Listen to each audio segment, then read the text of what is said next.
Hi there, welcome to the Yoga Light Centre studio in North Wales. I'm Ceri Lee and the writer for the Yoga and You Menopause Matters page.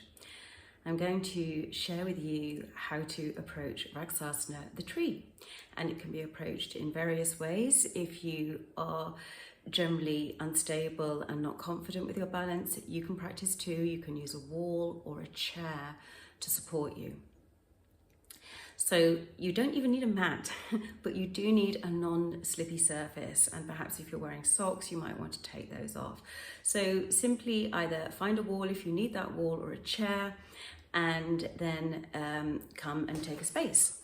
So to come into position, we work into what's called Vrksasana, which is the mountain pose. And here we want the feet either to be together but no wider than hip width apart, whatever feels most comfortable for you. And the feet tend to run parallel to one another.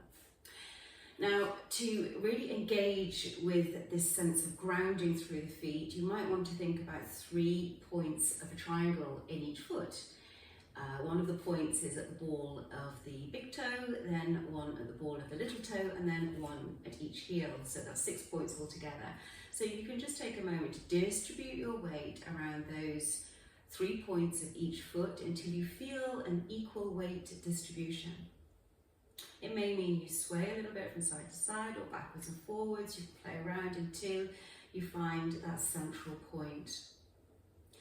And then you might want to see if you can pull up through the arches of your feet or your inner thigh. It's going to activate your inner thigh muscles. But if that doesn't make sense to you, don't worry too much about it. Really focus on those 3 points of the triangle.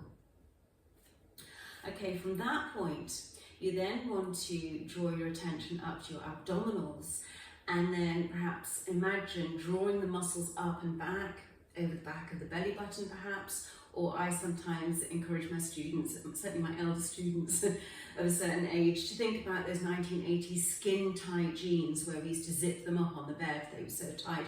There's a sense of drawing the zip up. And that encourages your sit bones to drop down and activates the abdominal muscles to support you in this posture.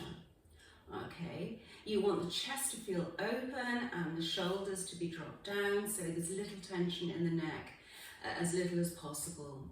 And once we have got this far, we then bring the hands to the heart center. And you're going to take your weight over to your left foot. And as you do that, ordinarily, I know for the sake that you're watching this video, you might be watching the video, but when you come to practice on your own, you're going to find your drishti or your gaze, what you are looking at. And you are looking into infinity actually, but we can focus on an object of something that isn't moving straight in front of you, okay? So send the energy over onto that left foot, find that point of focus, and then you can start to see if that right foot can just peel off the floor.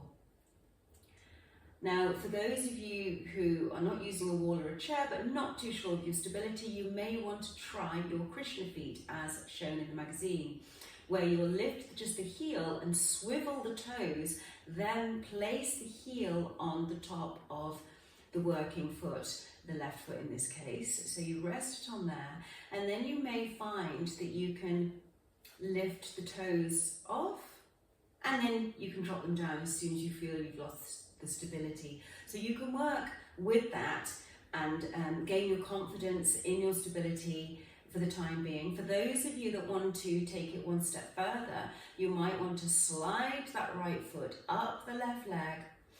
And once you get there, keep it underneath the knee, and then just draw the right knee, the lifted knee, back towards the hips, so they line up again with the hips.